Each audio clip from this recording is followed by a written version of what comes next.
when a young couple disappears without a trace. Their small southern town springs into action. It was a very good relationship. Like, I've never seen any signs of anything other than, them two loving on each other. So you're saying this odd for her behavior? I promise you, this is very odd. The desperate search reveals shocking secrets lurking beneath a glowing facade. They did argue quite often about other men and him with other girls. She said, he's saying that this may not be his baby. And I was like, what? I kind of figured, hey, this probably him. The suspect bolts and runs down to the lake. I could tell how he was looking that, it was bad. Killer? Just let me ask. Everybody started crying, so I knew then something happened to her. He stated that a dark cloud had came over him. She had told him, the baby's here. Why are you doing this? Even as being a prosecutor for many years, I was still shocked.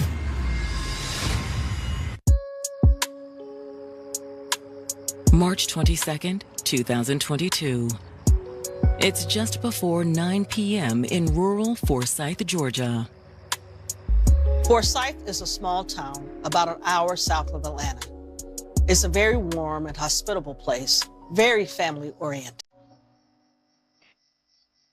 Like many Forsyth residents at this time of year, Willie and Latasha Proctor are at home enjoying March Madness. Me and my wife was sitting, looking at a basketball game, and her phone rang. I look down at it, and I see it's Tori. Oh, Tori's coming over. Okay. Their 21-year-old daughter, Toriana, said she was coming over to spend the night. Tori and her fiancé, Jadarius, had a 1-month-old baby girl at home. From time to time, she would stay with her parents as she just adjusts to her new lifestyle. So her parents expected Toriana and the baby home within about 30 minutes or so.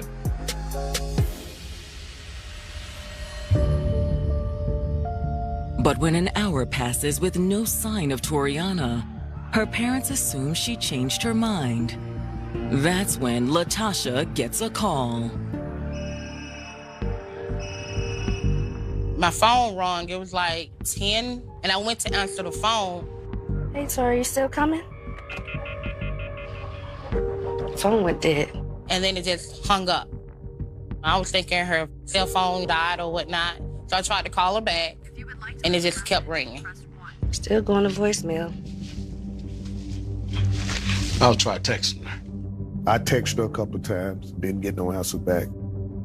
So my wife said, well, maybe when she get where she going, she probably call us back. But another hour passes, and Toriana still hasn't shown up when Latasha receives a second call. This time, the phone call is coming from Tori's fiance's mom. Have you heard from Tori or Jadarius? Jadarius' mother explains that her son dropped off their newborn baby at her home in Macon that evening, but she hasn't heard from him since. She was like, the baby don't have any milk. Okay, we'll be right there. In that instant, I told my husband, we jumped up. What's wrong?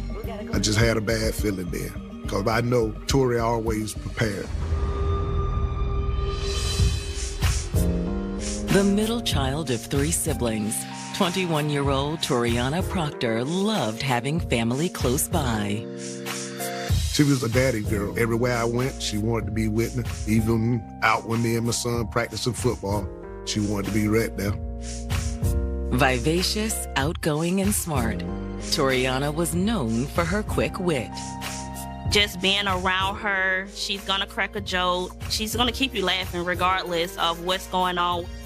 Her laugh was very contagious. From a young age, Toriana was also a standout athlete. She was great in softball. I used to have parents all the time come up to me and ask me, where did Tori get her training at? And I would tell them all the time, just me and her. She was just that girl that took pride in herself and also wanted to bring some type of joy to anybody that she was around. But nothing made Toriana happier than spending time with her high school sweetheart, Jadarius Quez Watts. I grew up knowing Jadarius as well, as we like to call him, as Quez. He was very shy, but he was a very sweet person. Honestly, it was like love at first sight with him. It was definitely like, that's my boo. And I loved it for her because I know she had a lot of love to give.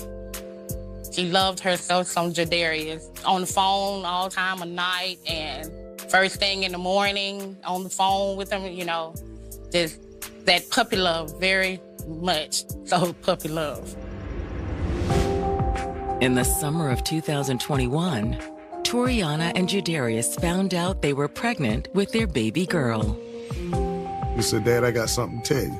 And she told me that she was pregnant, and I told her, I'm gonna be there for you. Whatever you need me to do, that's what I do. She did everything the doctor told her to do. She started preparing for it, buying this, buying that. She always wanted to be prepared for whatever came. She was very excited, and I knew she was gonna be the best mom. With a baby on the way, the couple was ready to make one more big commitment. Later that year, Jadarius proposed. She sent me a picture and said, I said yes. She was very happy. That was one of the things that she always wanted, marriage, a family. He expressed to me all the time, you know, how he felt about Tori. Trying to make sure that, you know, Tori is taken care of. In February 2022, Toriana and Jadarius welcomed their daughter, Nalani. Becoming parents was a huge adjustment for them, but it seemed like they were making it work and approaching things as a team. They had big dreams. They was doing the best that they could to grow and figure love out. But now Tori is missing, and her parents have just learned that baby Nalani was left with Jadarius' mother without any milk to drink. We'll be right there. Come on, we gotta go. Latasha and Willie are very concerned because they know that Tori would never do something so irresponsible. That leaves a lot of concern for her parents, so they decide to get in their car and drive 30 minutes to Macon to figure out exactly what's going on. Thanks so much for coming. She's sleeping right now, but she'll be hungry when she wakes up. Jadarius' mother tells the Proctors he dropped the baby off around 11 p.m. She said he had stopped by the house for approximately 2 minutes and dropped the newborn baby off and told his mother that they were out of formula, and then he left. He didn't give any indication of why he needed his mother to watch the baby or where he was going.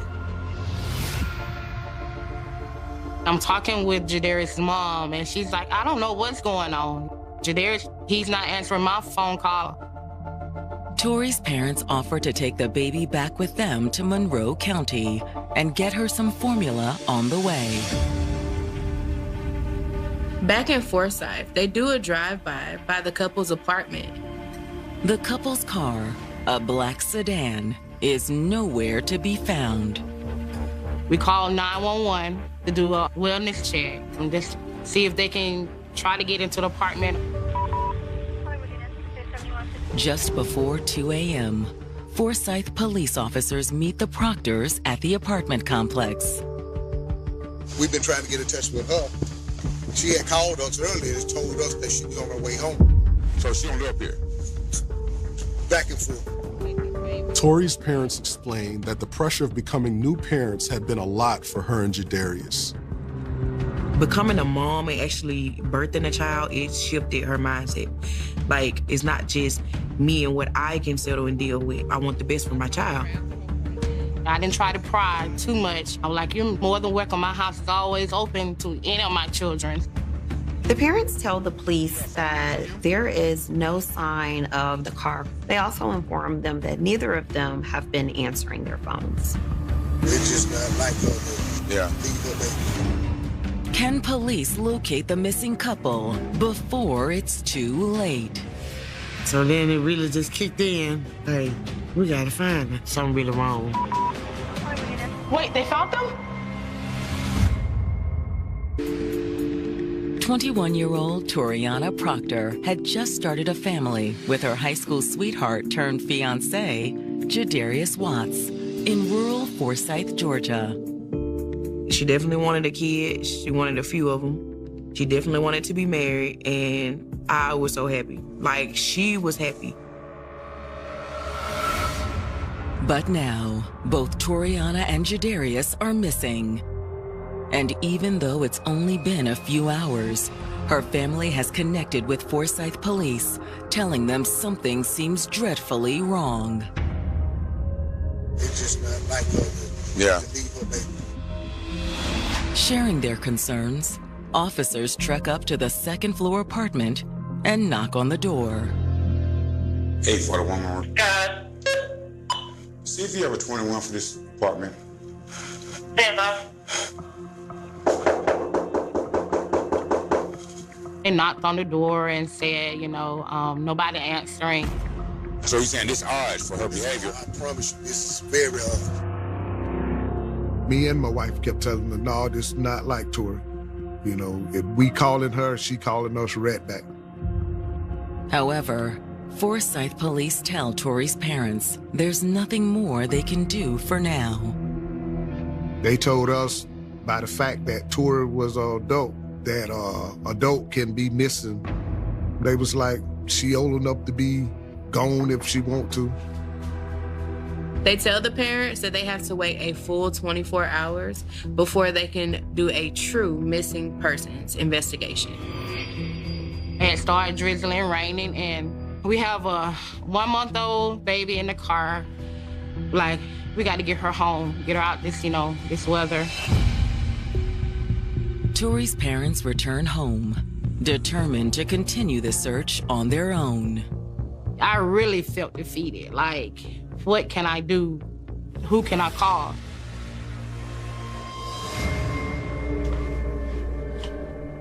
Hey, have you seen or heard from Tori today? The Proctors start calling family and friends. Okay, well, give me a call if you hear from her.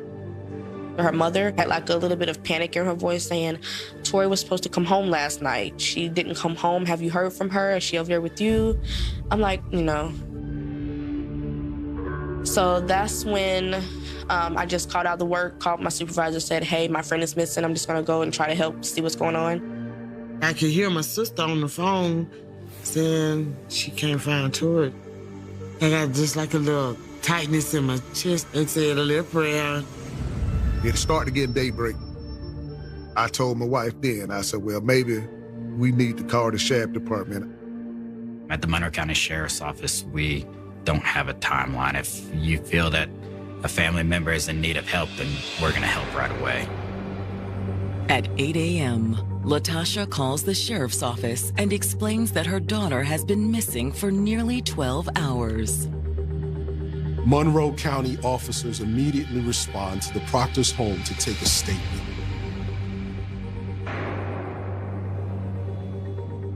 The Proctor family explained to me that their daughter had been missing since yesterday. Most crimes aren't random, and with missing person cases, typically you start with the people closest to them and then work your way out. So at this point, the police decide that they need to learn everything they can about Tori and Jadarius' relationship. Everything leading up until a couple months before the baby was born, they were okay. She talked to me. I know she wouldn't tell me everything, but she talked to me to let me, I guess to assure me that everything was okay. However, as Toriana's due date drew nearer, she made a shocking confession. She just cried, and she was like, Quez hit me.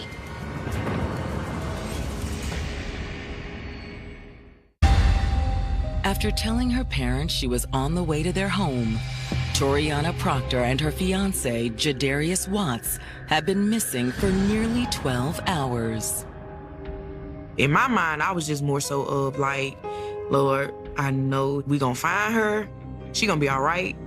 But we was looking, we didn't find the car, we didn't find her, we didn't find him. And in speaking with Toriana's parents, police are learning that her relationship with Jadarius wasn't as rosy as it looked on the outside.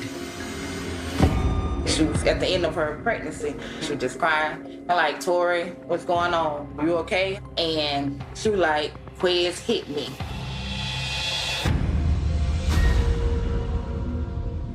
Tori was the person like, what I say, I mean what I say. I'm serious. I stand on what I say. So an incident took place. It wasn't good, you know. And so I was trying to talk to her. Please, Tori, talk to me, talk to me, talk to me. And she just cried and just cried and just cried. Tori's family admits they were surprised by the recent outbursts. They'd known Jadarius for years, and until recently had never seen this angry side of him. He seemed like, you know, a great guy. Matter of fact, his dad and I are classmates. I knew about them as being, you know, religious people. Regardless, Toriana's parents encouraged her to take a stand. So I told her, I want you to get all your stuff and come on back home. And she was like, you know, that's what I'm gonna do. But Toriana couldn't stay away from Jadarius for long. He called a couple days later or whatnot. They talked, they reconciled, you know, she back. So it was like a back and forth, back and forth. It was those instances when, you know, he got mad, she got mad, you know, but the next day, you know, they're talking again, all, you know, puppy love again.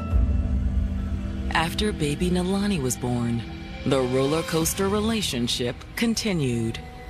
Jadarius admitted he was having a hard time with the baby. And he thought that maybe the baby wasn't his. She said, he's saying that this may not be his baby. And I was like, what? I said, long as y'all been together. Tori was completely heartbroken by this. She insists that she had never given him any reason to believe that she had been unfaithful to him. This was just something that came out the blue. The whole time that they've been, you know, dealing with each other, this never been an issue. On March 4th, Toriana became so fed up with the accusations that she decided to take Nalani and move back in with her parents. She had brought all her clothes home. She had brought all the baby clothes home. She was like, Mom, I'm tired. She said, I'm done. For 2 weeks, Tori welcomed the help of her parents and the familiarity of her family home, while maintaining a friendly co-parenting relationship with Jadarius. I could tell she was happy again. She was herself again when she moved back home. I didn't ask her too many questions because I didn't want her to feel like I was, you know, just meddling in her business. I was happy that her and the baby were there. I knew where they was and I knew they were safe. But just as things were calming down for Tori, she got a call from Jadarius that his mom was sick and he needed her support. Jadarius called Tori and let her know that his mom had a stroke. She said that Quez didn't want to be by himself. She wanted to stay, you know, and console him. With the baby in tow, Tori spent that night at Jadarius' mother's home in Macon. His mother had to go to the hospital, so she just wanted to support him, so that's what she did. The following morning, Jadarius accompanied Tori to her postpartum checkup back in Forsyth. That next day, she said that he was taking her, you know, to her doctor's appointment. She went to her checkup, and she called FaceTime me on the way back. She was excited, you know, she said they released her. The parents were really hopeful that this would be a new start for them. But then, 6 hours later, Toriana sent the text about staying at her parents' house that night. Oh, Tori's coming over. Okay. And although they didn't think much of it at the time, they're now fearing the worst. Monroe County investigators shared the family's concerns. The police take descriptions of the couple as well as the car and issue a BOLO. They also get permission to start tracking Tori's cell phone. Emergency pings can be conducted at any time when an officer feels there's an exigent circumstance to conduct one. And in conducting the ping on Toriana's phone, the investigators immediately hit pay dirt. It was literally 3 to 4 minutes from her house. We had to immediately, take action. Sheriff's deputies are trying to track down missing 21-year-old mother, Toriana Proctor. And they've just traced her cell phone to a location only 5 miles from home. It was literally 3 to 4 minutes from her house. It's kind of out in the county, rural area. You had cow pastures and ponds. We all started looking for that phone. Made up of law enforcement and family, the search party strategically scans the area for any signs of what could have taken Tori off course so close to home. I was at home with the baby and it's heart dropping, not knowing, if she's okay, not knowing if I would see her. A lot of thoughts ran through my head. Just calling her name out, like, Lord, don't let me find her in the woods. Then, just before noon, officers receive a call from dispatch. This is Lieutenant Beck. We were able to get a ping then for Mr. Watts' cell phone and also the vehicle. Police receive a hit that the car is about 30 minutes away at a location called Lake Juliet. It was in the parking lot of the boat landing. The boat ramp in Monroe County was a pretty decent little ways away from where we were at the time. We're on the way now. We got a line on him. Let's go. Monroe County officers race to Lake Juliet. They're really wondering how the couple could have ended up way out there and really concerned about what they're going to find when they pull up. When I first pulled into the boat ramp, I immediately saw a black car down toward the end of the parking lot, down toward the water. They see a young black man sitting in the driver's seat, but it's unclear if anyone else is around. At that point, I kind of figured, hey, this is probably him. I couldn't really see inside the car. The windows were kind of dark. The car was dark. And as I was putting my car in the park to get out to look in the car, he got out of the driver's seat and began walking to the front of his car. Jadarius Watts! Jadarius Watts, put your hands up! He had his hands in his pockets, and so I asked him to take his hands out of his pockets. I kind of grabbed his jacket and I began to pat him down to make sure he didn't have any weapons on him. Just then, another unit arrives for backup. When I pulled up to the boat landing, they were outside of the car. They had the suspect outside speaking with them. When Jadarius notices the other squad car, his demeanor suddenly changes from passive to panicked. Once he saw them, he came out of his jacket, just flung around out of the jacket and took off running. The suspect bolts and he runs to the dock, jumps in the water. We all go down to the dock. As he hits the water, he immediately turns around and asks for help because he cannot swim. Help! He is near drowning as the police are able to recover and pull him out of the water. Come on, man, come on! I got down on my hands and knees, put my right hand out, grabbed him, and picked him up and pulled him up out of the water. It's kind of like something you would see off TV, you know. When he got up out of the water, they placed him in handcuffs. Listen, buddy. Listen. Here, roll over on your side. We put you at notice to keep you from doing what you just did. I'll never forget, he just kept saying, hey, y'all put me down. Man, just take me out. Just put me down. Listen to me. All this ain't necessary, okay? You hear me? They put me down. I need to know where your girlfriend is. At this point, I'm thinking, hey, he's done something. You don't run for anything. And finally, Jadarius reveals where they can find Toriana. She in the car, just put me down. Monroe County Sheriff's deputies have just apprehended 22-year-old Jadarius Watts after his shocking leap into Lake Juliet. It was just an escape route for him to try to get away from us as quick as possible. He could not swim, so he started begging for help. They pulled him out, and we had that all on body cam. Man, come on, you good, bro? All right, listen. Just calm down.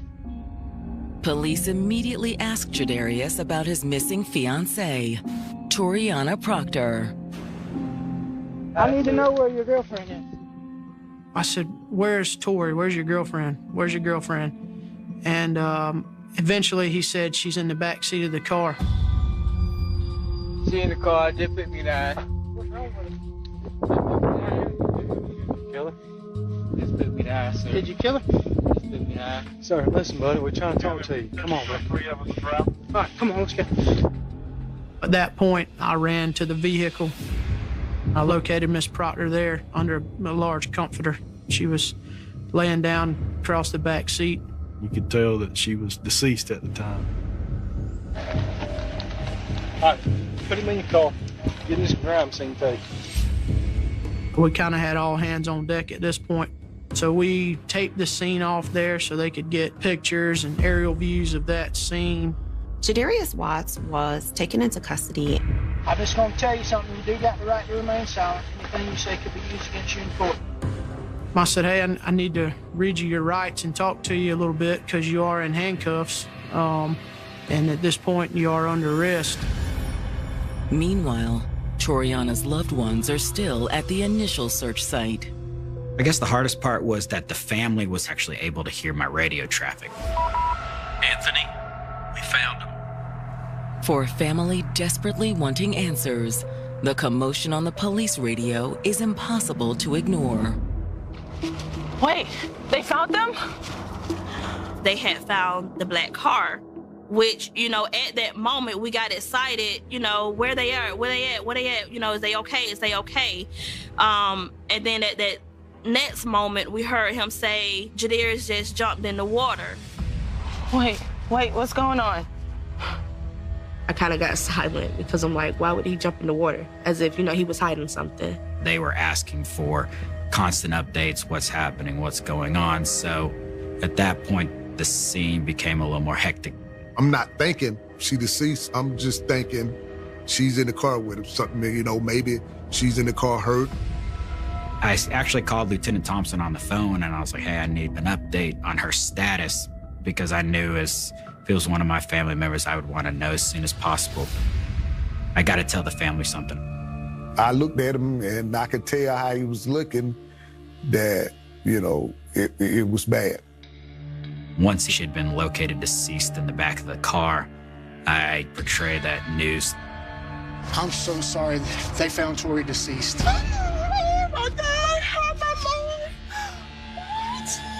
I just, you know, that was the worst day of my life. Everybody started crying. And then that's when we all went back to the house to inform her mother that he killed her. My first instinct was Nalani. Her mom is gone. It was definitely a battle because my heart is conflicted between, you know, losing my daughter and then the person that actually took her life was in our life for so long. Never in a million years would I have thought that he would do this to my baby. Never. Back at the lake, officers searching the car learned Jadarius may have been planning to take his own life after taking Toriana's. They find a handwritten letter inside the vehicle. He had written a suicide letter stating that they had both done things wrong. He said, I'm sorry it had to be like this, but sometimes things happen in life that shouldn't happen. The letter made it seem like he wasn't really taking full ownership of what he'd done. But why did he do it? I just kind of asked him, you know, what all had taken place and, you know, if he was responsible for Tori's death. What'd you do to him? That's when Jadarius makes a chilling admission. With the Monroe County Sheriff's Office have just arrested 22-year-old Jadarius Watts for the murder of his 21-year-old fiancée and mother of his child, Toriana Proctor. What'd you do to him? Can you take me to where it happened? Yes. Jadarius agrees to return to the scene of the crime, and on the way, he reveals more details about what happened. They took Mr. Watts out to the scene where they had last heard Toriana's phone ping. He told me they did argue quite often about other men and him with other girls, so there was definitely some jealousy and things of that nature going on in a relationship. So everything happened in the car? Yes. He told me that they were going back to Tori's house and an argument ensued. He didn't remember the road name. He just remembered he pulled off a road. We were able to draw the conclusion that that phone call that was made just after 9 p.m., I believe personally that was her calling for help. And he snatched the phone from her, threw it into the woods. You think you threw it over here? Yeah. Where this pond is? That's when we knew we were in the right area, and we continued the search and actually later on located the actual cell phone. After Jadarius is taken to the sheriff's office, he changes into dry clothes and sits down to speak with homicide investigators. You're not influenced any alcohol or drugs currently right now. If you are, you are. I mean, it's no big deal. I tried to overdose. Today? Feel okay now, though? The investigators read Jadarius' rights, and at that point, he decides he's said enough. All right. Having these rights in mind, you wish to talk to me? I talked to my lawyer. You want to talk to your lawyer? Okay. All right, buddy, we can't talk to you no more. Regardless, Jadarius' previous confession permits officers to take him straight to jail. Jadarius Watts was charged with murder, kidnapping, aggravated assault, and obstruction of an officer. The following day, on what would have been Tori's 22nd birthday, her friends and family gather for a celebration of life. The day she went missing was the day before her birthday. We actually got together on her birthday. We did a balloon release, did like a big, happy birthday, we miss you thing for her. It's touched my heart. I know she touched a lot of people within the community. I'm always going to be grateful for my family and friends for being there with me on that day. The loss is tough to process, but made easier by the fact that Tori's killer is behind bars. We clearly had evidence of Mr. Watts being the person responsible. There was really no reason for him to go to trial because he had admitted to the act and he was the only person with Toriana at the time. However, Jadarius opts to take his chances in front of a jury. Despite Jadarius' confession, he enters a plea of not guilty. And on October 2nd, 2023, his trial begins in a Monroe County courtroom. We were unclear what his defense was going to be. We thought that he may try to say that this was in the heat of the moment, which could lend him a voluntary manslaughter conviction instead of a murder conviction. But everyone, including the prosecution, is surprised when Jadarius takes the stand. His attorney asked what happened when he turned down Brownlee Road with Toriana and the baby, and Mr. Watts said, "I murdered her." The guilt must have gotten to him because he completely flipped the script on his defense team and confessed to everything. he continued to take the route that he had done what he had done and that she was not to blame for it. Jadarius admits he had deep insecurities about his relationship with Tori. Because Lori was asking, why did you do this? Oh, I didn't think the baby was mine. Oh, she was cheating. I'm just like, you knew the baby was yours. She did look like him. But Jadarius couldn't let go of his suspicions, and it seemed the stress of having a baby turned his petty accusations into rage. Their relationship appeared to be a great relationship from the outside, but pregnancy had seemed to change that for some reason. When she became pregnant with their child, he became extremely controlling and demanding on whether or not the child was his, even though he had no reason to believe that. On the night of March 22nd, Jadarius and Toriana got into another argument about the paternity of the baby during their car ride to her parents' house. The argument got so heated that Jadarius pulled over. I don't think Toriana had any idea what was going to happen until the defendant turned down that road. He stated that a dark cloud had came over him. She realized something had gone terribly wrong, and it was at that point that she tried to call her mom for help. Jadarius grabbed the phone from her, ending the call and hurling it into the darkness. When Tori made an effort to get out of the car, he reached over and grabbed her, and at that point, he choked her to death. It was hard hearing it. It was hard hearing that she had told him that, you know, the baby's here.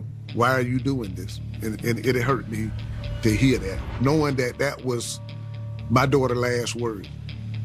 From there, Jadarius says he looked at Tori's lifeless body and panicked. He admitted that he had gone to the apartment to get a comforter that he put over Toriana's body to conceal her body as he drove around Monroe County. Jadarius dropped off baby Nalani at his mother's house in Macon before driving to Lake Juliet. He just got overwhelmed, and that's when he decided to take off towards the lake. But not before grabbing a late-night snack. On the way from his mother's house to Lake Juliet, he actually made a quick pit stop at a Waffle House. It's kind of shocking he even had an appetite after what he'd done. The courtroom is stunned by the brutally honest testimony. Even as being a prosecutor for many years, I was still shocked. After a 2-day trial, it takes the jury less than an hour to return their verdict. Guilty on all charges. He is sentenced to life without parole. I wholeheartedly feel like he loved her. He still do. And I wholeheartedly feel like he's sorry. And it's just something that him and God got to work on. But I pray for him. I pray that people find forgiveness towards him. We did get justice for her, even though that cannot bring her back or whatnot. But he would have to suffer the consequences of his actions, and that's what we wanted. Toriana's parents have since adopted her daughter, and Nalani is now growing up surrounded by a large and loving family. I'm happy she with us.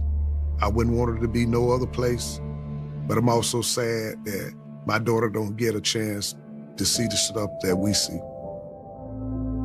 I just want to let anybody know who's watching this show that if you're going through anything that's similar to Toriana's story, to speak up, whether you tell a family member, a friend, call a counselor, anybody that you can get a hold of. Just don't let it be too late. It's always a way that you can find peace again and get your life back. Show yourself grace. When it's time to drop somebody off, you drop them off and you don't look back. She was a hard-working single mother, raising a teenager on her own. Her son didn't want for anything. She was extremely loving and protective. Moms and their sons is that special connection. And then she met the man who made their family complete. She wanted someone there for her son. He became a father figure. They fell in love and got engaged. Would you please marry me? Yes. But they would never marry. Her throat was slashed. Blood is all over the place. She absolutely fought for her life. Please, help! Was it a robbery gone wrong? You have a broken window. It looked like a burglary. Did she have a stalker? Her tires had been slashed. She would receive threatening text messages. Someone was following her. Or had she always known her killer's name? The type of wounds she had were up close and personal. If you are in a fight with someone, you're going to have some form of DNA underneath the fingernails. She also did it. October 14th, 2015. It's Wednesday afternoon in Hampton, Virginia, a hard-working city of 130,000, just across the water from the sprawling naval base of Norfolk and the bustling shipyards of Newport News. Most all of the industry there is Navy, and people work at the naval shipyard. People help supply the naval shipyard. It's a very blue-collar area. A lot of people migrate here. It's a good, wholesome place. You have great school systems. It's a great place to raise a family. At around 3:30 that afternoon, Angelina Williams' 16-year-old son returns home from school. He's excited about a test he took that day. He thought he had done really poorly on this test, but he actually got an A. And so he was really excited about his grade. He couldn't wait for his mom to get home from work so he could tell her all about it. But when he lets himself in the front door, he notices something unusual. Mom? The door was unlocked. Mom, you come home early? He started looking for his mother, called out to her and didn't get any response. Mom? There was no sound in the house as well, so he went upstairs to look for his mom. But just as he gets to the second floor, he stops. Oh my God. He saw a large amount of blood right at the top of the steps.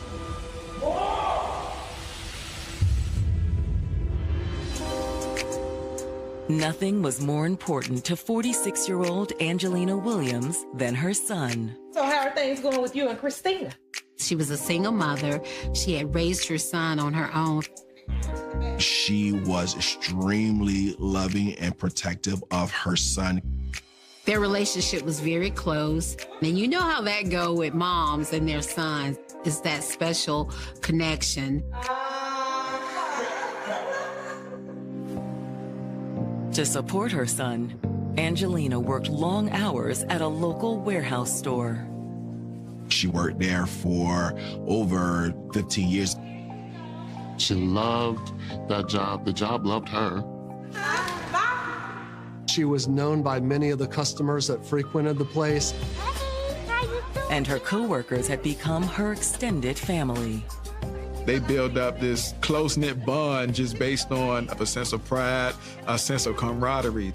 They got together on weekends, they had fun. They talked about everything, their children, the different challenges that they had in life.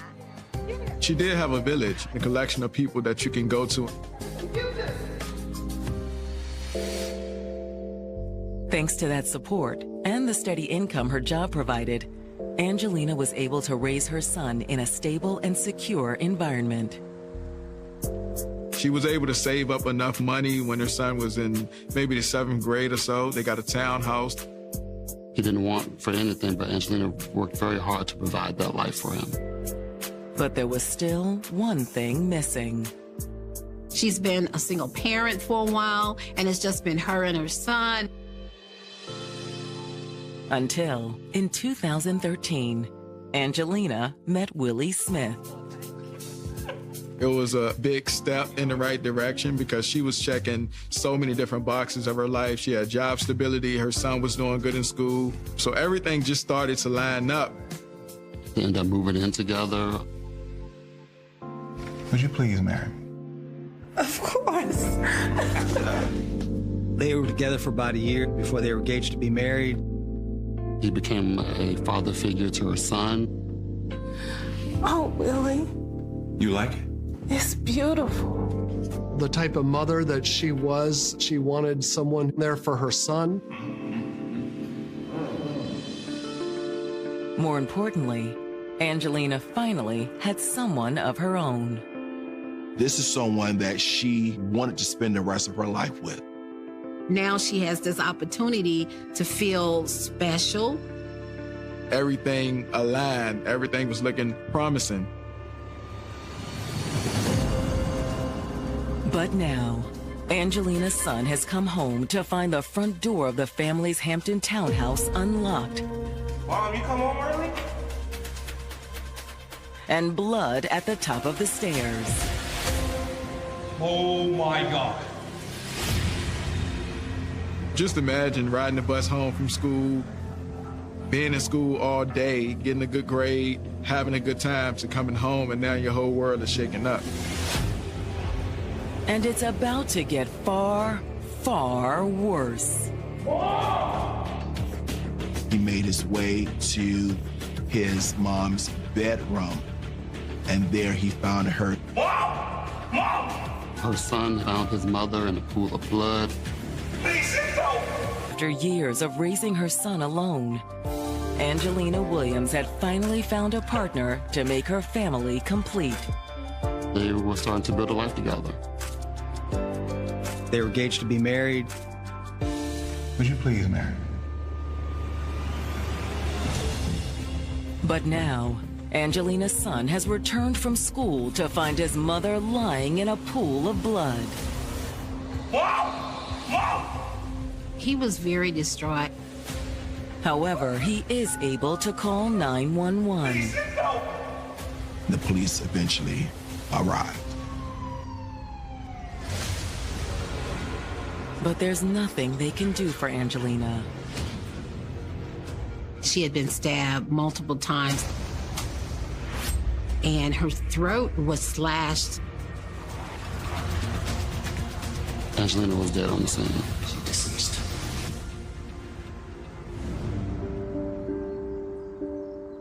The news is more than her son can bear. By the time the homicide detectives arrived on the scene, he had completely broken down. Let us know what happened. While he was crying, medics were assisting me and calming him down. Eventually, detectives decided to have him transported to the station so he could have more time to collect himself. After seeing to Angelina's son, detectives turned their attention to the crime scene. When I got to the top landing, I noticed a pool of blood. There was blood smears on the walls, which suggests that there was some sort of struggle at the top of the steps. But the struggle ended in the bedroom, where Angelina's son had found her body. She was laying on her side with her left arm over her head. Her stab wounds were in the upper area, like the neck, head area, which is a very vascular area, and so there would have been a whole lot of blood. On her hands, she had very severe defensive wounds. She was clearly fighting for her life. Nearby, detectives find a knife that may have been used in the crime. The top of the blade was missing. It had broken off. Detectives also find a pair of box cutters. One was open beside her, close proximity, had a lot of blood on it. It looked like the killer might have initially attacked Angelina with the knife. and when the knife broke, switched to the box cutter. But who was behind the vicious attack? We were thinking it might have been a burglary.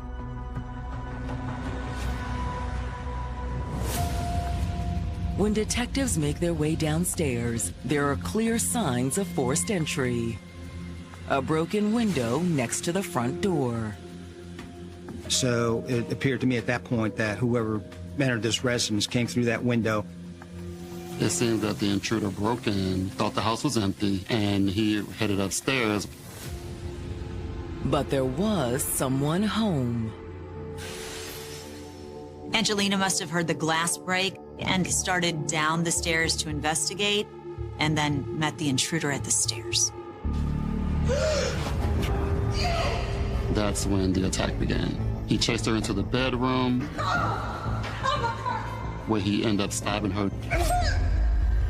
Then, leaving Angelina bleeding in the bedroom, the intruder fled out the front door. Which would explain why her son found it unlocked when he came home. However, other details around the townhouse argue against a burglary scenario. Nothing looked disturbed, out of place. Angelina's purse is still there. Other valuables are still there. It's possible the assailant, after surprising and killing Angelina, just took off without taking anything. Or were detectives dealing with a targeted attack? The type of injuries she had were personal, very direct towards her upper body. The assailant was intent on killing her. Hoping for more information, police canvass the neighborhood. But neighbors have little to offer. We'd like to ask you about your neighbors. They didn't see anybody coming or going in the house. They don't really know anything. Sorry, I don't. Angie got along with her about it. She just didn't really seem to have any enemies. Her and Willie are such nice people. Willie? Yeah, her fiance. The fact that Angelina has a fiance raises a new possibility for detectives. It could be a domestic violence situation. Do you know if there was any trouble between the two of them? Not that I'm aware of. The neighbors all agreed that Angelina, Willie, and her son, they were all great neighbors. Still, the detectives do wonder where Willie is now. Do you know how to get a hold of Willie? No, I don't. Hoping Angelina's son will know how to reach him, the detectives head down to the station to speak with the teenager. I know this is hard, but we need to get a little information and it might be helpful for us. In the interview, it was clear that Angelina's son was still distraught over his mother's death. He got hysterical a couple times, wanting to know what happened to his mother. How could this happen? It was a bad nightmare to him. That doesn't make any sense. He was unsure why Mom was home that early during the day. Normally she's at work. She didn't tell you she was coming home early? I was trying to get some information on anybody that he might suspect had issues with his mother. And the teenager may have an answer. Angelina's former fiance. Angelina's son said that her and Willie had broke up. He had been kicked out of the house for about 2 months prior. They argued, but... He mentioned that there were arguments. They ever did more than argue? Not really. But he does say that some strange things had recently started happening. His mom was concerned that someone was following her. Her tires had been slashed a week or so before this homicide. He wasn't sure if it was somebody in the neighborhood or somebody from work. She got concerned that somebody else might have been coming around, maybe stalking her, watching her from a distance. When detectives investigating the murder of Angelina Williams interview her 16-year-old son, he tells them that his mother may have had a stalker. Her son said that not long ago, someone had slashed his mother's tires. She was nervous, she was scared, she wasn't sure if somebody was following her. And whoever it was knew where she lived. It happened to her at home before she left for work. She walked out that morning and her tires were flat.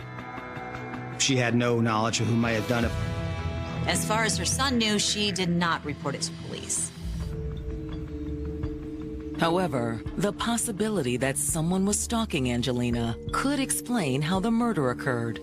We believe that someone had been watching her and following her and was aware of her comings and her goings.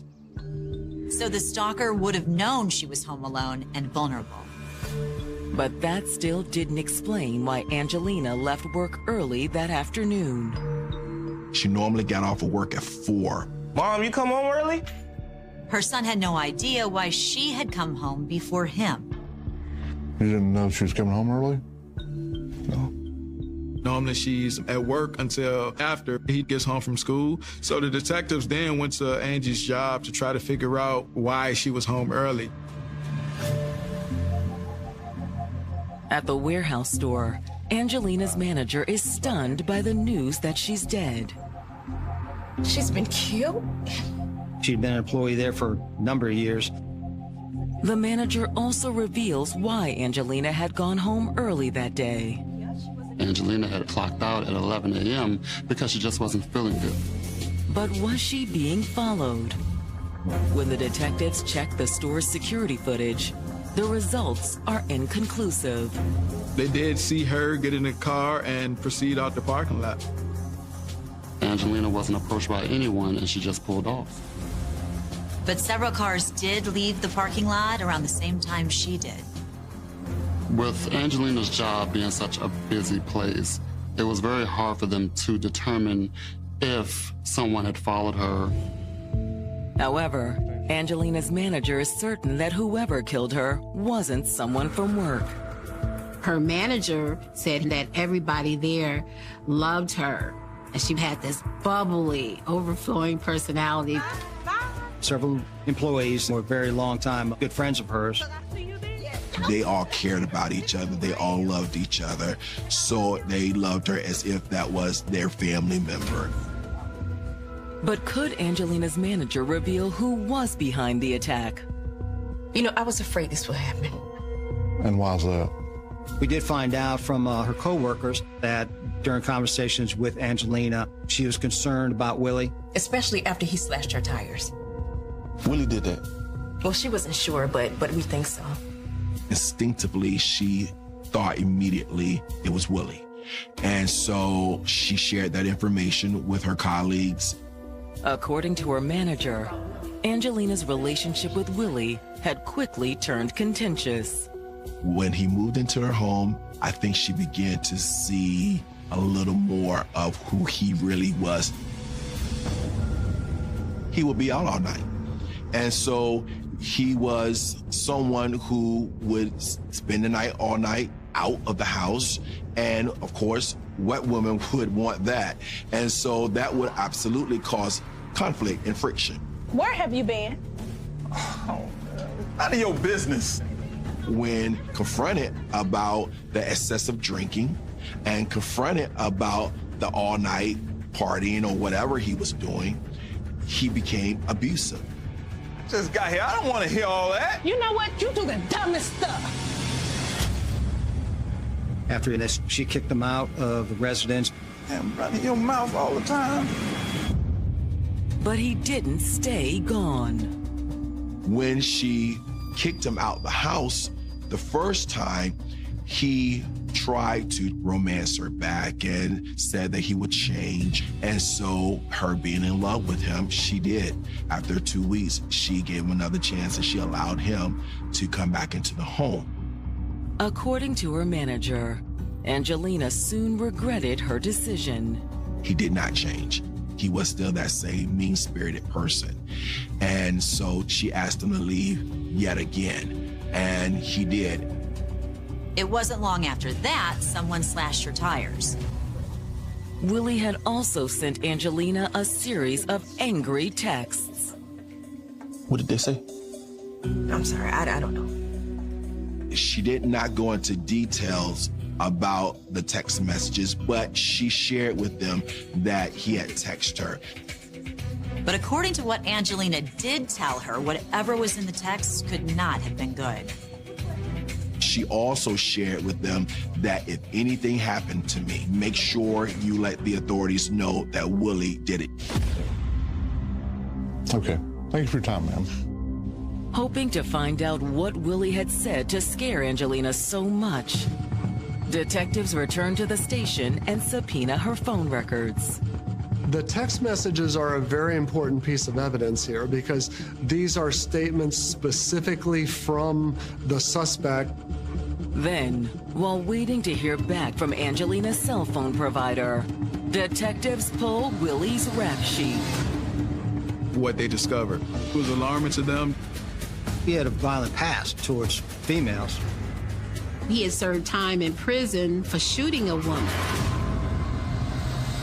Investigating the murder of Angelina Williams have learned that her ex-fiancé, Willie Smith, had done time for shooting a woman. This was alarming to the detectives. The charges stemmed from an incident that had happened 10 years earlier. He and his wife at that time were in a domestic dispute. He asked her to meet him at his relative's home in reference to giving her money for some type of business transaction. When she arrived at his aunt and uncle's home, he literally came out the house and he started shooting her in front of everyone in broad daylight. As he was shooting her, the uncle ran up to him trying to stop him. Willie Smith grabbed his uncle and threw him into a tree. His aunt then came out and she pleaded with him, and somehow they were able to get his wife into the house where she passed out and she woke up in a hospital.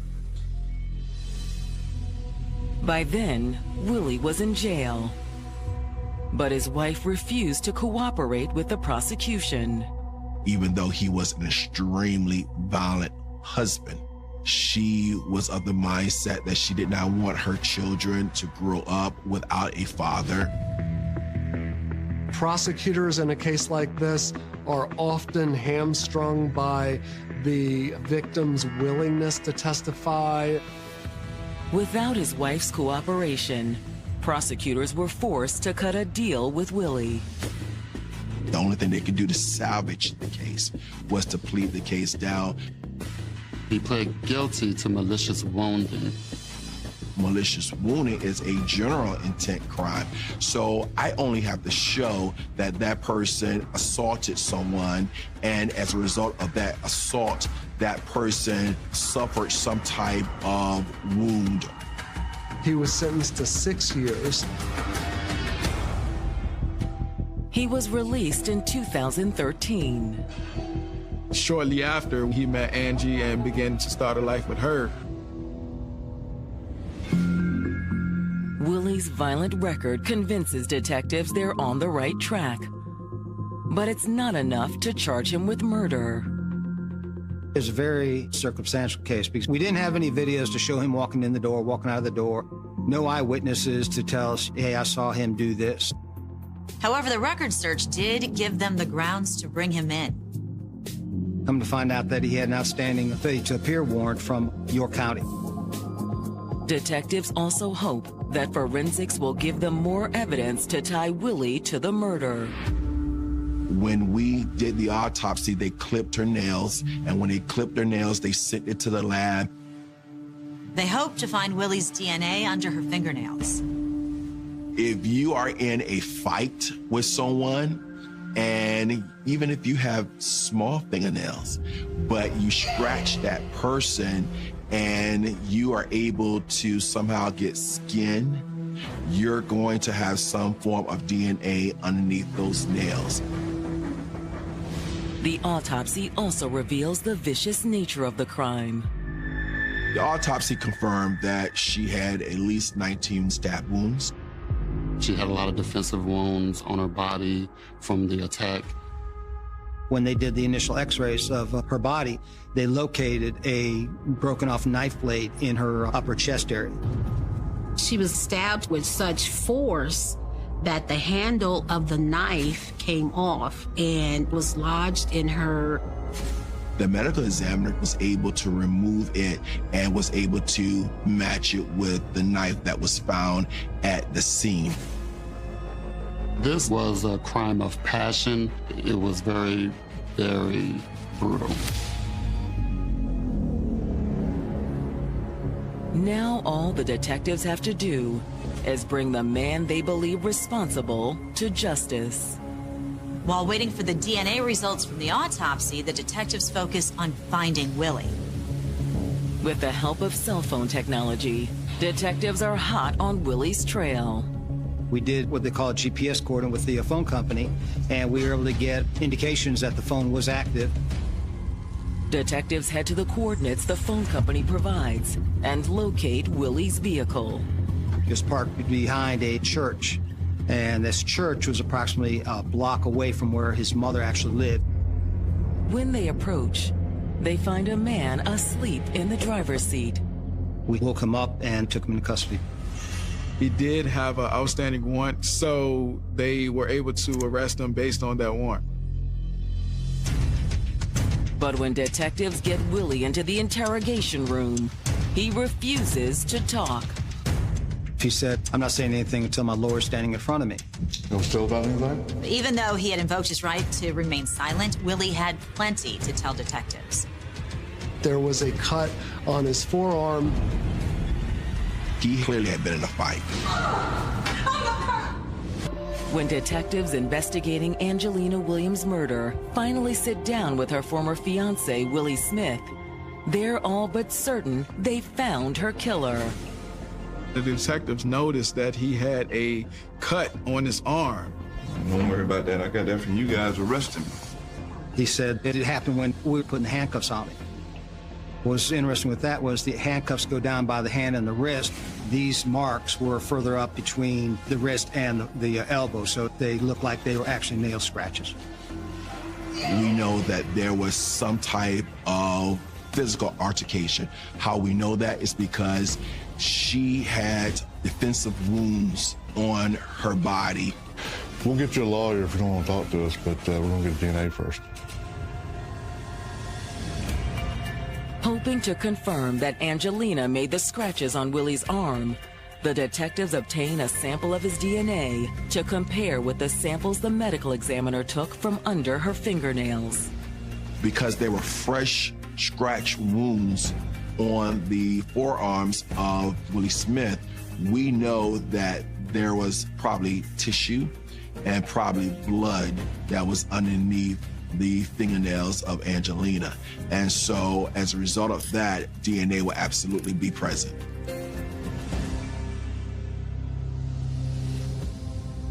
When they're finished with Willie, the detectives obtain a warrant to search Willie's mother's house. That's where he's been staying, and detectives went out there to search for possibly any bloody clothes, any weapons. They particularly wanted to be able to see whether this knife that was collected at the scene would have come potentially from the home. The police don't find any bloody clothes. However, in the kitchen, they did find a knife block. Every knife was there except one. But detectives believe they know where it is. The knives were a match to the broken knife detectives had recovered from the crime scene, and the knife blade recovered during Angelina's autopsy. They were all from the same manufacturer. It gave us a huge piece of evidence because we were able to match that blade with the weapon that we believe was used to kill her. And that weapon was ultimately confirmed to be from the knife block that we retrieved from his mother's home. As damning as the knife evidence is, the case against Willie gets even stronger when the detectives receive Angelina's phone records. Going through text messages, they revealed that Willie did text her in about October saying that he wanted to meet up, he wanted to talk. Angie refused, so Willie had turned on the charm. Yet again, he was trying to convince Angelina that, hey, I changed. I want to be the man that you want me to be. But Angie wasn't going to fall for that a second time. Angie replied to him, I don't want to put myself through this again. We can be friends, but that's pretty much as far as we can go. That's when Willie's texts turned more desperate. He wasn't able to sleep, he wasn't able to eat. And this is a control tactic that most abusers use. He wanted Angie to see him in a state of desperation, so that way she'll be more easy and open to accepting his invitation. It didn't work. Angie stood her ground, was not interested in going beyond just friends. Soon after that, he'd started stalking her. When the tires got slashed, she told him that she was going to call the police. And he told her, if you call the police, there are going to be consequences to that. And then Angelina threatened to do something even worse than calling the police. She said that she was going to call his mother. He pleaded with her, hey, please don't tell my mom, she'll kick me out. Angelina responded to Willie with one final text message. Angie replied, I'm scared of you, Will. Angelina must have been terrified. She had to have an inclination that he may have been capable of doing something to her. Otherwise, she wouldn't have said, I'm scared of you. Detectives suspect Angelina was right to be afraid of Willie. Because when the detectives get the results of the DNA testing back, they have definitive proof of her killer's identity. She told us who did it. Willie's DNA was, in fact, under her nails. That directly places Willie at the crime scene. The forensics testing finds Willie Smith's DNA under Angelina Williams' fingernails. Detectives believe they have definitive proof that the 49-year-old killed his former fiancée. We were able to place Willie Smith at this crime scene based upon DNA evidence. She had not been with him for 2 months. There would no longer be DNA under fingernails for any other purpose. She absolutely fought for her life. It's enough for the police and prosecutors to finally charge Willie, who was already in jail on an outstanding warrant. We got the warrants for first-degree murder and breaking and entering with the intent to commit murder. When Willie goes on trial on October 7th, 2019, Angelina's friends and family fill the courtroom. Her brother, her family members, her mom, her dad, they were all there. Her colleagues, her co-workers, they showed up. The community was very upset. They wanted to pay their respects, kind of wrap their arms around her son and, make sure that her son knows that she was loved. In contrast, Willie's side of the courtroom is all but empty. Not one person showed up with the exception of his mom. She came for a few minutes and then she eventually left. So his family knows that he is a very brutal, malicious person. Willie's brutal nature is also the focus of the prosecution's opening statement. This was a typical domestic violence motive. What the prosecutors believe happened was that Willie Smith committed the murder out of anger, vengeance, out of jealousy. We believe that he was following her and that he was tracking her and that he was actually stalking her because on that particular day, she came home early. She wasn't feeling well. We believe that she got into the bed to lie down. According to the prosecutors, Willie had broken in soon after. We believe he entered into the home through a window pane that was broken out. Inside, he'd made his way to the second floor, armed with the knife from his mother's kitchen. It is clear what his intentions were that day. He was there to kill her. Once he got upstairs, there was Angelina. What I believe occurred is he initially encountered her and surprised her. And that's when he attacked her with the knife.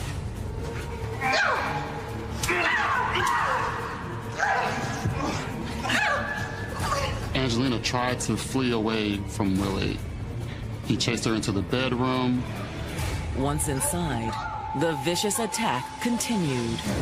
We do know that at certain points during the encounter, she was able to fight back, and she left some marks on his body, but he was still able to overpower her. He ended up stabbing her 19 times. He had stabbed her with such a level of force that the blade had broken. All those things point to a very specific targeted anger. And according to the prosecution, all the evidence points to Willie as Angelina's killer. They had the text messages subpoenaed from Angelina's cell phone. The knife blade left broken in her body was a match for the set in his mother's house. Most of all, the crime lab had found Willie's DNA under her fingernails. That was the crux of this case. The DNA from the nail clippings. When it's the defense's turn, they do their best to raise reasonable doubt. There was some unknown DNA that was found at the scene. We don't know who that DNA belongs to, but the fact is that by finding someone else's DNA there in the house, that is an opportunity for the defense to latch on and argue, well, then someone else committed this offense. Will it be enough to sway the jury? It takes only an hour for them to decide. They found him guilty of both first-degree murder and breaking and entering with the intent to commit murder. That unknown DNA was irrelevant. That could have been a maintenance worker, it could have been a friend of hers, it could have been literally anybody. The most important DNA, though, is under the fingernails. The DNA that was consistent with the crime and consistent with how Angelina died, all of that DNA pointed to Willie Smith. The twin verdicts earn Willie 2 life sentences. He got life for the murder. It was first-degree murder in Virginia. The maximum penalty for first-degree murder is life. He got life for the breaking and entering a residency with a weapon, which is a life penalty maximum. So he got 2 life terms. But no amount of punishment can make up for the loss of Angelina. Still was a tough pill to swallow for members of the community, her co-workers, being that she was so loving and nurturing and friendly. Angelina should be remembered as a great mom, a great attribute to society, her co-workers, her neighborhood. And even though she is no longer here, her legacy remains very much alive. Angelina's son is thriving in college, and he has shown such courage and resiliency despite having to find his mom in the condition in which he found her. And so it's my hope and my prayer that he continues to do well in life. Doing everything she could. As a single parent, you kind of rise to the occasion. She was someone who was willing to put in that work. She was determined to succeed. All she needed was the right person by her side. This is a man who's mature. He had his own business. He was someone that she could build a relationship with. Until it all came undone. The victim suffered a gunshot wound to the head. We usually call that an execution style. It's a very violent individual who did it. Can the police find her killer? There are so many frustrations. Your chances get slimmer each passing hour. If you don't have any evidence, then there's nowhere to go.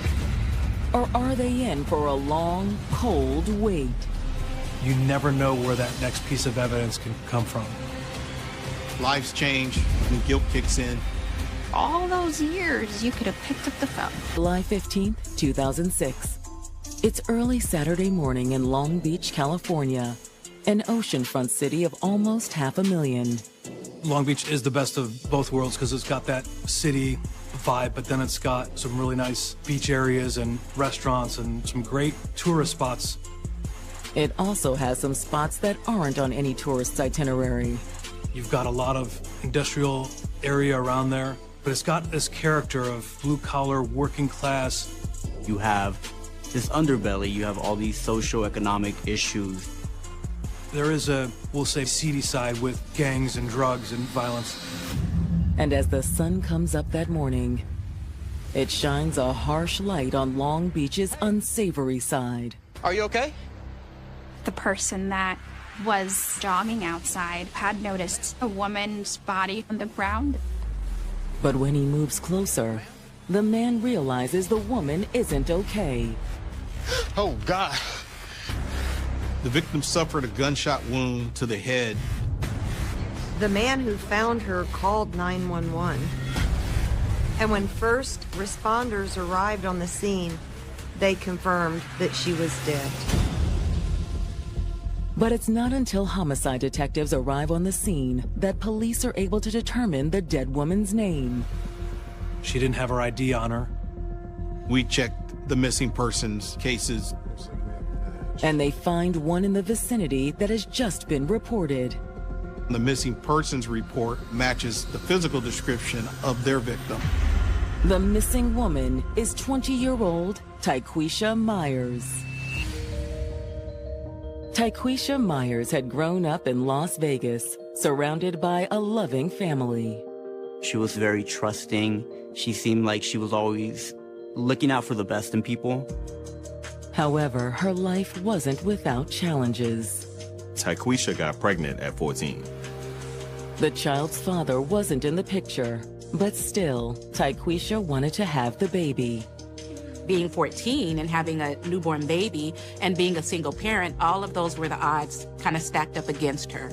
You're focused on just trying to build friendships, build connection, learn who you are. And now you're thrust into parenthood to now begin to turn your focus onto this child.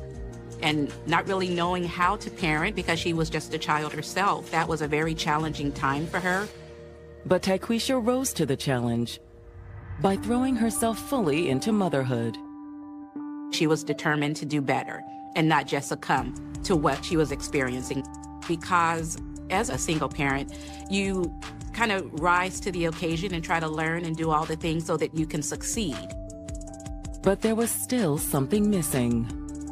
She wanted a father figure in her son's life, someone to make their family complete. And when her son was 6 years old, she found him, a man named Carl Mays. Carl wished her off her feet. The relationship moved fast. Because it had to. Well, I'm only going to be in town for a couple more days. Really? Carl was only in Las Vegas for fun. He lived in Long Beach. Got a shop out there, barbershop. Wow, really? Yeah. This is a man who's mature, who's situated and has some type of foundation, who has his own business. The Black Barbershop is a huge part of the community. You can pretty much feel the pulse of the community, and usually the head barber knows everybody or everything about what's going on. Carl also represented a huge opportunity for Tyquisha. He was someone that she could build a relationship with and provide a father figure for her son. So it's like a lot of hopes and dreams that she kind of all had bottled up into this package called Carl. Maybe I can come to Long Beach and visit you sometime? Oh, I'd like that. Really? Yeah. Tyquisha made several trips to see Carl in California. That really excited her, the possibility for what she and her son could experience in moving here to Long Beach. We're right by the ocean. We're chilling, we're vibing. And by the beginning of 2006, Tyquisha had made California her home. Carl asked Tyquisha to marry him, and she said yes. It's just like, yes, let's jump into it. She's lived with her parents for such a long time. So now she's just wanting to break free and just make her own decisions, choose whatever it is that she wants to choose and have this freedom. She was someone with so much future ahead of her. But now it appears that Tyquisha will never have the opportunity to embrace that future. Police get a radio call of someone reporting that the person was lying injured on the trail from a single gunshot wound. The detectives respond to the crime scene, and then a crime scene is established where the victim or where the body was found. The yellow tape goes up. No one's allowed to come close so that the forensic technicians can start taking pictures. Tyquisha had been reported missing the day before by her husband. But does that mean he's off the hook? You have a female that's murdered and dumped on the side of the freeway. A gunshot wound to the head means it's personal. We were all saying it's a really angry spouse that might have done it.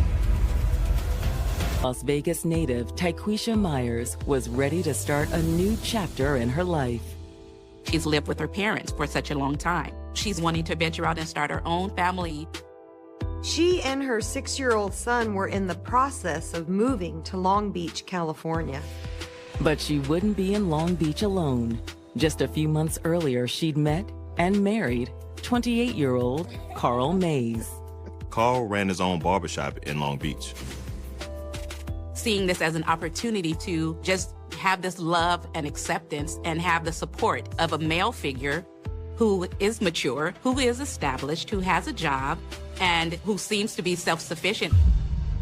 Only now, Tyquisha's new beginning has come to a violent end. Soon after Carl reported her missing, Tyquisha was found alongside a bike path, dead from a single gunshot wound to the head.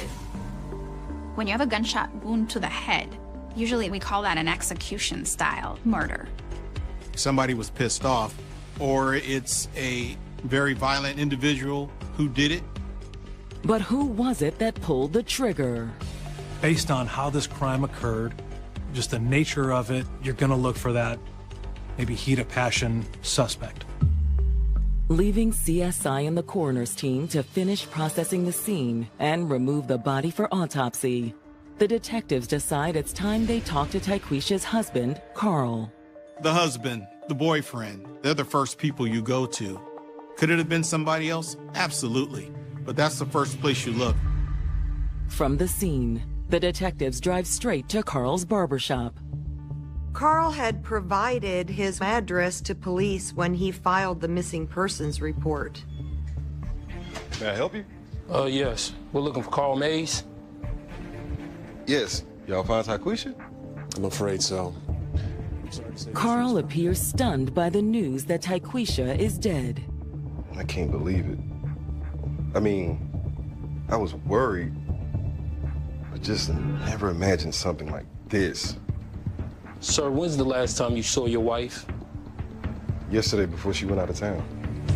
Carl explained that Tyquisha had been splitting her time between Long Beach and with her family in Vegas. Why is that? We were just working on some things. What kind of things? Married life, mostly. After living her entire life at home, he says Tyquisha was having a hard time adjusting. What to expect, what's expected of her, what to expect of others, all of that is something new that she possibly wasn't aware of because she was just 20 years old. Carl said that Tyquisha had left her son with family in Vegas to come to Long Beach so that they could talk things over. And she had dropped by the shop on her way back to Vegas. Carl said she wanted some money that he owed her. Did you give her the money? Yeah, then she left. That was the last time I saw her. Carl says he'd assumed Tyquisha had gone back to Las Vegas until he got a frantic call from her mother. Her mama hadn't even heard from her, and nobody knew where she was, and it just didn't make any sense. So that's why I called the police. To the detectives, Carl seems genuine, but they still need to rule him out. Sir, do you own a gun? No, I don't. Do you mind if we look around a little bit? Yeah, sure, whatever you need that helps. He seemed more than willing to cooperate with the investigation. With Carl's permission, detectives searched the shop, including the back room. There's no evidence of a gun. But they do find something interesting. This yours? Yeah. There's blood on it. He said that the blood was there because he cut himself while he was working. It seems plausible, but detectives want to make sure. You mind if we take it with us? And we'd like to run some tests. Yeah, sure. I'll bag it and take it to the cruiser. Then, after talking to Carl, detectives talk to the other barber who works in the shop, a man named Harris Finley. They start by asking him about Carl and Tyquisha's relationship.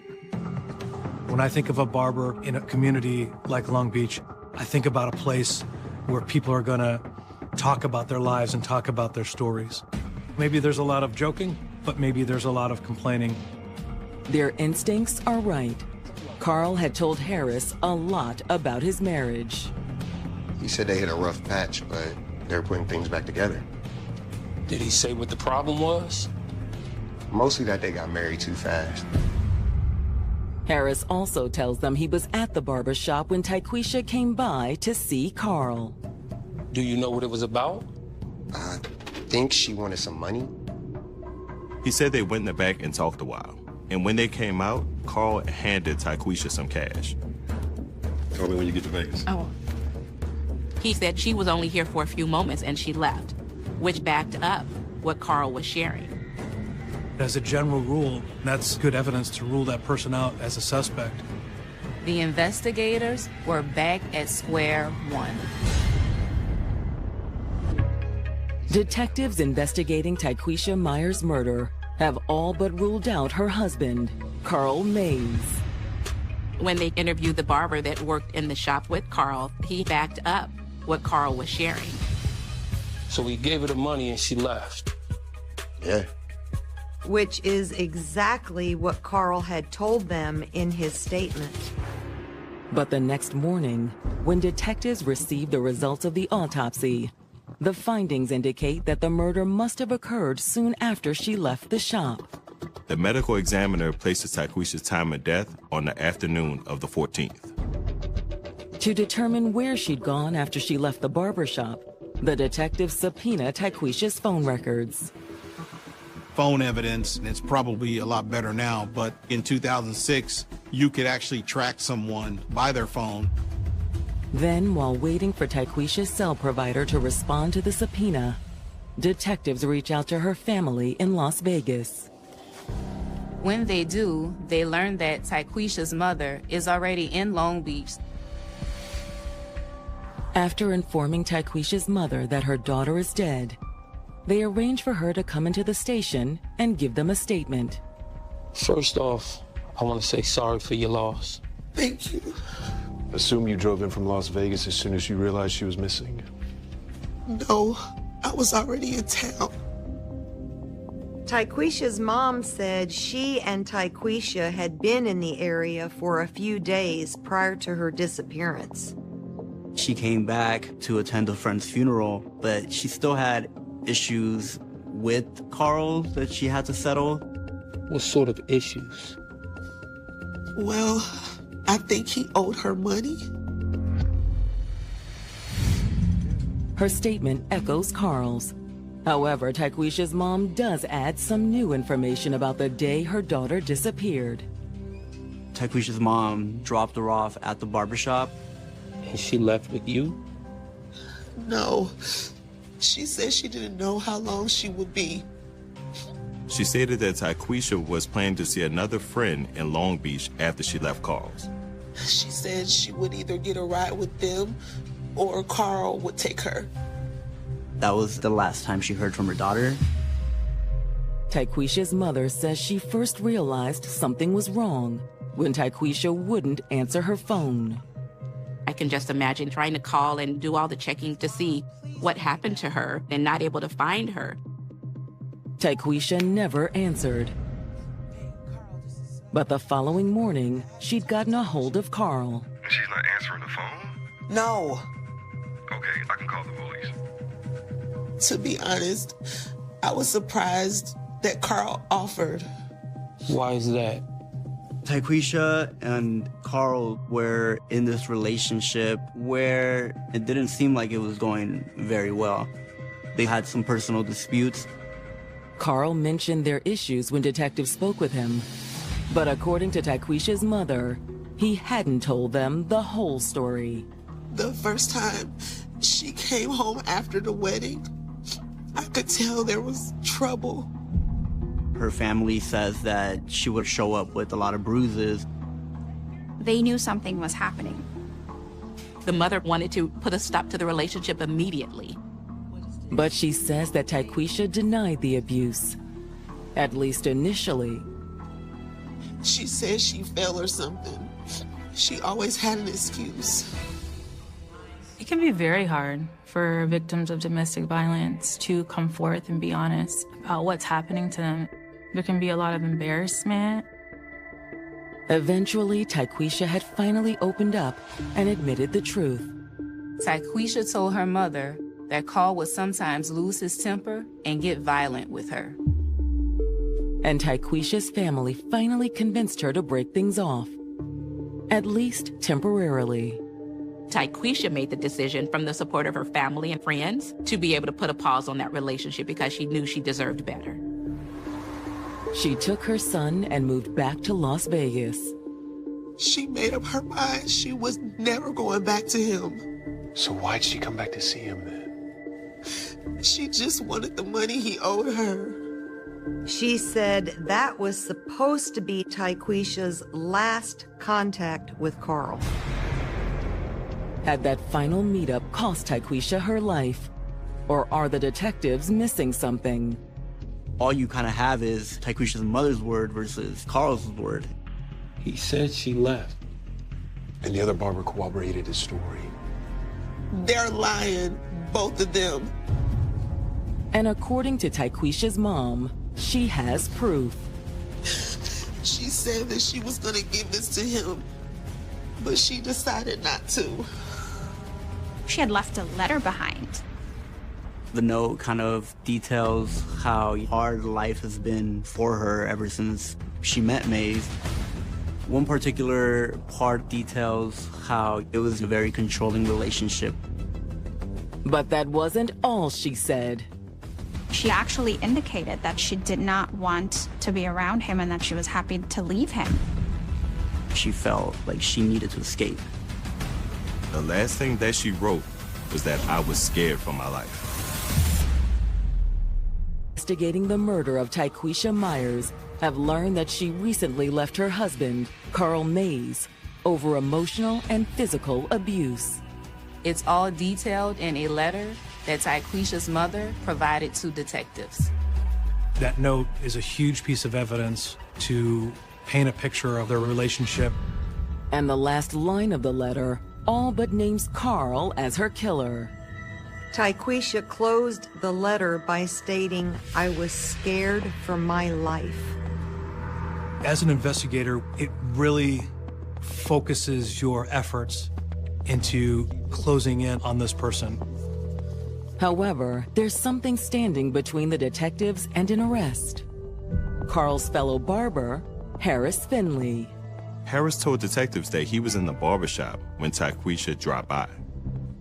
He says that Carl gave her the money he owed her, and she left. But now that they've read the letter she wrote, detectives aren't so sure. Harris may have had reason to lie, too. Carl was his employer, and so the reality is you're not going to mess up the way that you feed yourself or feed your family. Harris could even be protecting himself.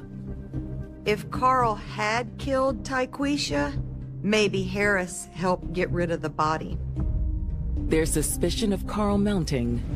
Detectives do a little digging on Tyquisha's husband. They're looking for previous crimes, any other history of domestic violence, restraining orders, things like that. There's nothing in Carl's record as far as domestic violence or restraining order. But the search does reveal something. The year before, he was arrested for having a loaded firearm on his possession in public. Tyquisha died from a single gunshot wound to the head. But while the weapons charge raises detective suspicions, it's a long way from a murder charge. The weapons charge only proved that he used to own a gun, not that he had one now. And the search of the barbershop hadn't produced any evidence of a gun either. However, the detectives hope that one piece of evidence from the barbershop could be the breakthrough they need. The investigators found a blanket that had blood on it. At the time, Carl said the blood was his, but the detectives wanted to be sure. They took it in for DNA. The test results proved disappointing. It came back as unconclusive. Back in 2006, the technology just wasn't as refined as it is now. But when detectives received Tyquisha's phone records, they further suggest that the murder did occur in the barbershop. Cell phone records showed that was her last known location. After that, there was no activity on Tyquisha's phone. But the phone records alone aren't enough for an arrest. There are so many frustrations because in your mind, you know that this is the person that most likely did this, but because of the lack of evidence, it's not a fileable case. What detectives need is a confession. The detectives brought Carl back in for questioning and confronted him with what Tyquisha's family said about the alleged abuse. Any truth to that? I mean, we argue some. But no violence? I mean, some pushing and shoving, maybe. Her just as much as me, but no. Carl also insists that things weren't over between them. We were just taking a break for a little bit. That's not what her family says. Well, maybe she didn't tell her family everything. He also insisted that Tyquisha left the barbershop alive, and that was the last contact that he ever had with her. Harris was there. He saw her leave. We know. He maintains that he has nothing to hide. He also gives the detectives permission to search his car. Since she was found several miles from the barbershop, the detectives suspected that Carl may have used his car to move Tyquisha's body. The search fails to turn up any blood or other evidence. And following up with Carl's co-worker, Harris Finley, is equally fruitless. He maintains that Tyquisha left the shop alive. It's very frustrating for detectives. Unable to make an arrest, the case grows cold. If you don't have any other leads, then there's nowhere to go. It is extremely, extremely frustrating, and everybody feels for the family. It's very hard on families. A lot of times, they don't understand what is really happening. You feel like it's never going to be solved. The frustrations only get worse as weeks turn to months and months into years. It's a very, very challenging time for the family. They're trying to do the best that they can, trying to raise her son and just not having the answers. However, the case is never officially closed. You gotta have faith that somebody will find something and someone will be put to justice. When homicide cases go cold, it can give people time to think. Witnesses, even suspects, lives change, their conscience gets the best of them, and guilt kicks in. Or they can get caught in a jam and need a little leverage. Homicide. In 2019, 13 years after Tyquisha's murder, Long Beach detectives get a call from a neighboring precinct. They'd arrested a man on other charges, and when they started questioning him, he said that he had information to give them. The man they had in custody was Carl's friend, Harris Finley. 15 years since someone shot and killed Tyquisha Myers and dumped her body along a bike path in Long Beach, California. And investigators have never made an arrest. As long as the suspect is out there running free, the case stays open. But now, detectives may have finally caught a break when Harris Finley is arrested on an unrelated charge. 13 years earlier, Harris had provided an alibi for Tyquisha's husband, Carl Mays. Out of the blue, Harris had started talking about Tyquisha's murder.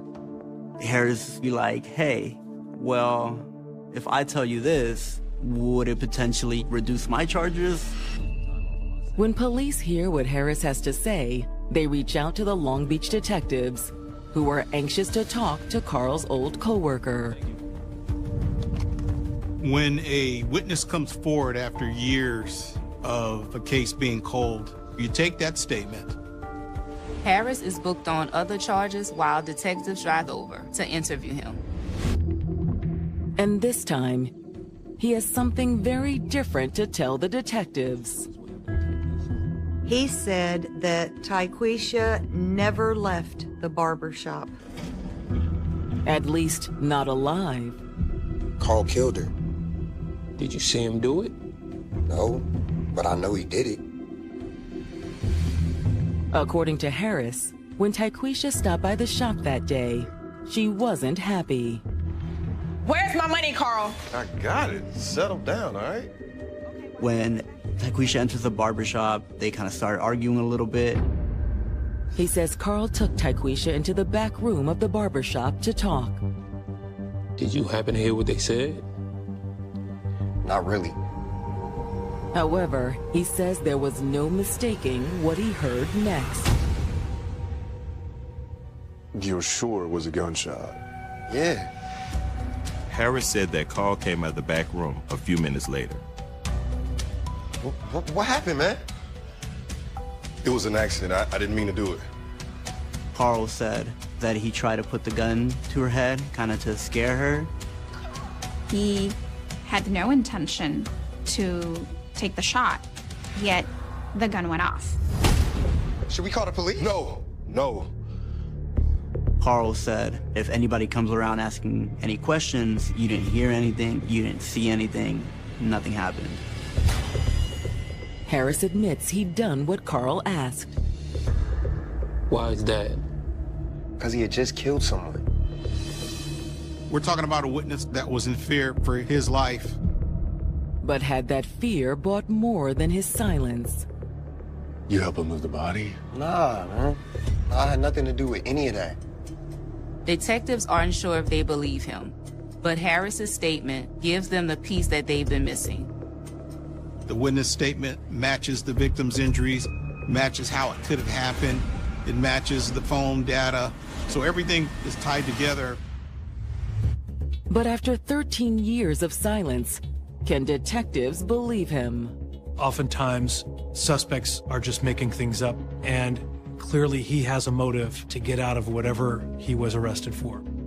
All those years, you could have gone to the police, you could have picked up the phone and made an anonymous tip, and you didn't. And the only time you decide to come up with this statement is when you're looking at potential incarceration.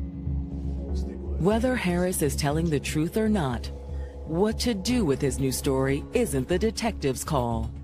You take that statement, and then as a detective, you give that information to the district attorney, and the DA is the one that has to convince the jury that what the witness is saying is true.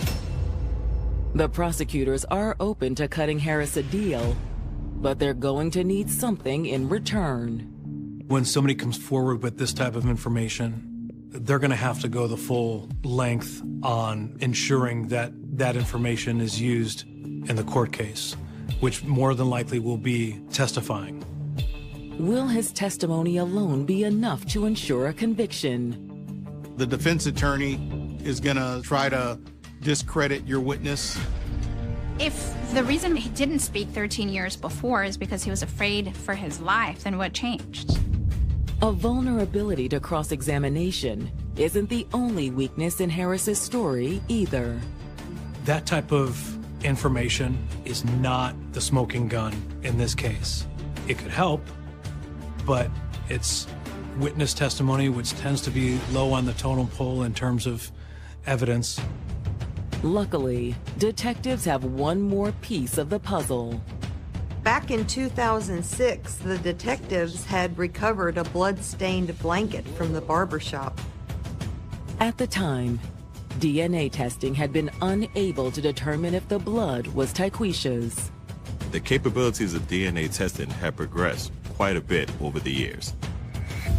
But will a second round of testing confirm what detectives long suspected? They ran it, did the test, and they were able to say this blanket had her blood. That DNA, it actually sealed the case. After Tyquisha Myers' murder, police and prosecutors believe they finally have enough evidence to make an arrest. DNA testing has determined that the blood on the blanket found in Carl's barbershop belongs to Tyquisha. And it isn't the only thing detectives have to connect Tyquisha's husband, Carl Mays, to her murder. Carl's co-worker, Harris Finley, said he heard a gunshot after Carl took Tyquisha into the back room of the barbershop. The witness statement is actually the icing on the cake. On September 13th, 2019, detectives finally take Carl Mays into custody. But when they get him into the interview room, he still denies having anything to do with Tyquisha's death. I'm the one that reported her missing. Why would I do that if I killed her? Harris said you did it. He heard the gunshot. The detectives tell him that his former coworker had changed his story. He said that he's lying. And the blood on the blanket? You said it was yours. And we know that's a lie. Now backed into a corner, detectives give Carl one more chance to come clean. Come on, man. Do yourself a favor. Somebody that's remorseful, or you get somebody that's confessed, that goes a long way. But Carl is through talking. No, I need my lawyer. He asks for a lawyer, effectively ending the interview.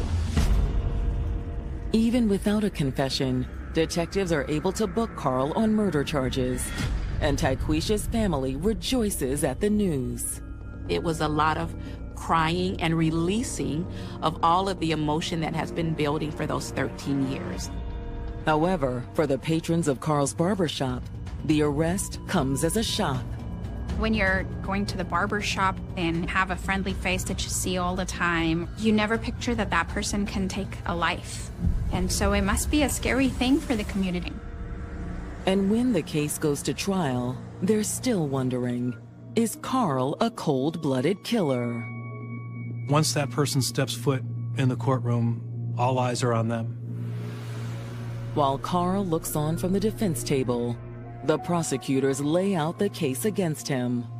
Prosecutors have to make sure that, they have enough evidence that the charges that they're presenting are going to stick.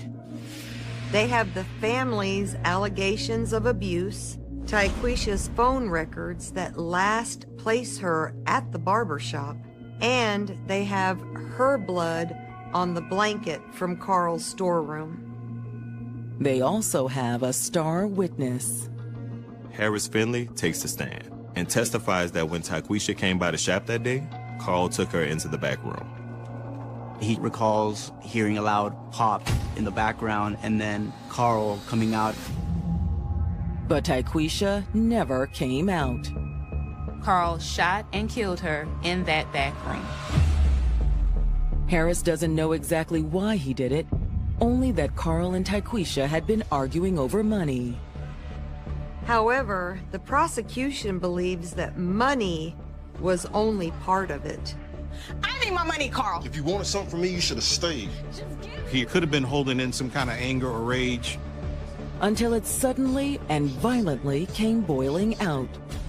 Just give me my money, Carl. Okay, I'll give you something. That's when he shot her. The DNA, the phone records, and Harris's testimony. According to the prosecutors, it all points to Carl as Tyquisha's killer. Basically, they tied everything together in this neat little bow. But when it's the defense's turn, Carl's attorney does his best to pull at any loose threads. As the prosecutors predicted, the defense tried to discredit Harris Finley's testimony. The defense in this case really focused on that. May's attorney brought up how convenient it was for this guy who was facing charges for something unrelated to now bring up this murder 13 years later. All the while, according to the defense, Tyquisha's real killer walked free. What May's attorney was essentially trying to argue was that police dropped the ball again and again. They weren't diligent enough to go and find who actually did this. When the case goes to the jury, they find Carl guilty of second-degree murder. The reason you get second degree instead of first degree is because they just couldn't prove intent. It might have been an intentional killing, but it might have been more in the heat of the moment. The DA's office works off of the evidence that they can prove in court, and we're lucky they didn't get just manslaughter. When it comes time for sentencing, the family argues in favor of the maximum sentence. It's one thing for a crime to be a heat in the moment and you have immediate remorse, but it's another thing to not come forth and be honest about it. So there's a significant amount more of malicious intent. And Tyquisha's mother had some harsh words for her daughter's killer. Her mom pointed out that she wasn't gonna forgive him. He took her baby away from her, and that each year that he spends in jail, she hopes that haunts him. But it's Tyquisha's own words that have the most impact. Her sister took to the stand and read from the letter Tyquisha wrote to Carl prior to her death. It was essentially describing in detail why she couldn't bear to continue the relationship with Mays and why she wanted this new life, this new start. Carl appears unmoved by Tyquisha's words. When the family was speaking, I don't think Carl really ever showed any remorse. However, when the judge hands down his sentence, it appears that the family's passionate plea did have an impact. He gives Carl the maximum sentence, 41 years to life. Which means he'll be in his late 60s, early 70s, or even in his 80s before he comes up for parole. That's if he survives prison. When the sentencing was handed down, it's finally over. It's been a long time coming, so there's a sense of relief. The family also feels a sense of gratitude.